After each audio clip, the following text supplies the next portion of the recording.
Hello everyone, আশা করি সবাই ভালো আছেন। আজকে আবারও চলে আসলাম আপনাদের মাঝে নতুন একটা ব্লগ নিয়ে, বুক ভরা কষ্ট নিয়ে। ব্লগ করার ইচ্ছা ছিল না, তো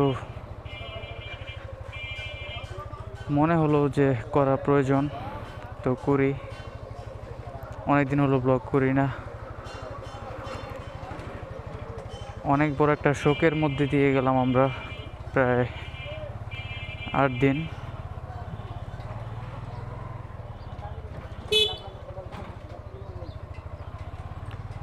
তো কি বলবো, এরা হাতের সিগন্যাল এমনভাবে দেয় যে রোডে এদের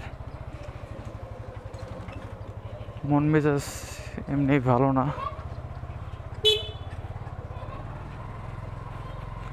তো অনেকদিন পরে চলে আসলাম আবার মোটর ব্লগ নিয়ে। জানি না কি টপিকে ভিডিও করব, ভিডিও করার মতো কোনো টপিক নাই। এমনি বের হলাম বাসা থেকে, বাসায় ভালো লাগে না, দম বন্ধ হয়ে আসে, মন মেজাজ ভালো না। অনেক বড় একটা জিনিস আমি হারাই ফেলছি, যে জিনিসটা থাকতে কেউ গুরুত্ব দেয় না, যখন হারায় যায় তখন বুঝতে পারে। আমি ওইরকমভাবে আপনাদেরকে বলবো না, তো একটা হিন্ট দিই যে আমার মাথার উপর যে একটা বট গাছ থাকতো, ওই বট গাছটা এখন আর নাই। আল্লাহ যা করে ভালোর জন্যই করে। তো ওই বিষয়ে কথা বাদ দিই। তো আজকে অনেকদিন পরে ব্লগ করলাম। এই কিছুদিন যাবত আমি দৌড়াদৌড়ির উপর আছি, বিভিন্ন কাগজপত্র, অফিস থেকে আবার জামালপুর, এসবের মধ্যে আছি রানিংয়ে। এর মধ্যে বাইক চালানো হয় নাই, প্রায় 8 থেকে 10 দিন আমি বাইক থেকে দূরে ছিলাম। বাইক দেখতেও পারি নাই, এমন একটা সিচুয়েশনে ছিলাম। অনেক মিস করছি, বাইকটা অনেক ময়লা হয়ে গেছে। অনেক দিন যাবত ওয়াশ করা হয় না, বাইকটা ঠিকমতো রাইড করা হয় না। এর মধ্যেই বাইকের ফার্স্ট পেইড সার্ভিস যেটা, এইটার সময় হয়ে গেছিলো।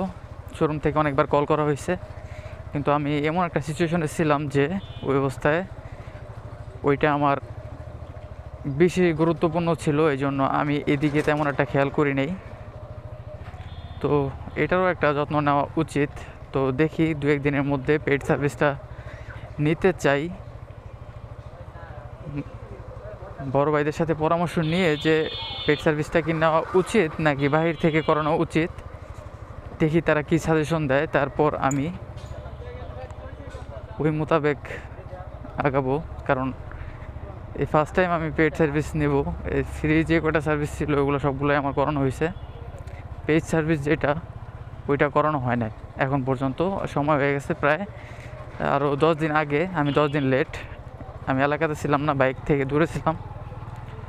তো দেখি আজকালের মধ্যে করানোর ট্রাই করব, কারণ আমার হাতে এখনও কিছু কাজ আছে যেগুলো খুবই গুরুত্বপূর্ণ। এই কাজগুলো শেষ করার পরে আমি আমার আবার আগের লাইফে ফেরত আসতে চাই, যেমন আমি আগে ভিডিও করতাম প্লাস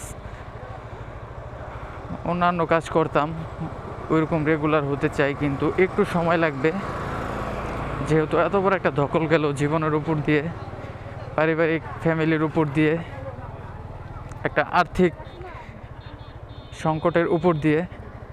তো দেখি আল্লাহ কি চায়, আল্লাহ যা চায় ভালোর জন্যই। তো দেখি কতদিন লাগে আবার স্বাভাবিক জীবনে ফিরতে। সব কিছুই আল্লাহ চাইলে আবার স্বাভাবিক হয়ে যাবে, আল্লাহ যদি না চায় কোনো কিছুই স্বাভাবিক হবে না। তো দেখি কীভাবে কী করা যায়। আর আমাকেও এই ব্লগিংয়ের পাশাপাশি অন্য আরেকটা ইনকাম সাইট ধরতে হবে, কারণ এইভাবে চলবে না। ব্লগিংয়ে যে আর্নিং, ওই আর্নিং থেকে আমার 1 লিটার তেলের খরচও ওঠে না। তো দেখি কি করা যায়, আল্লাহ কি কপালে রাখছে, ভাগ্যে রাখছে, ওই মোতাবেকই চলতে হবে। অনেক তো হলো বাবা মায়ের টাকায় লাইফ লিড, তো এখন একটু নিজের কিছু করতে হবে।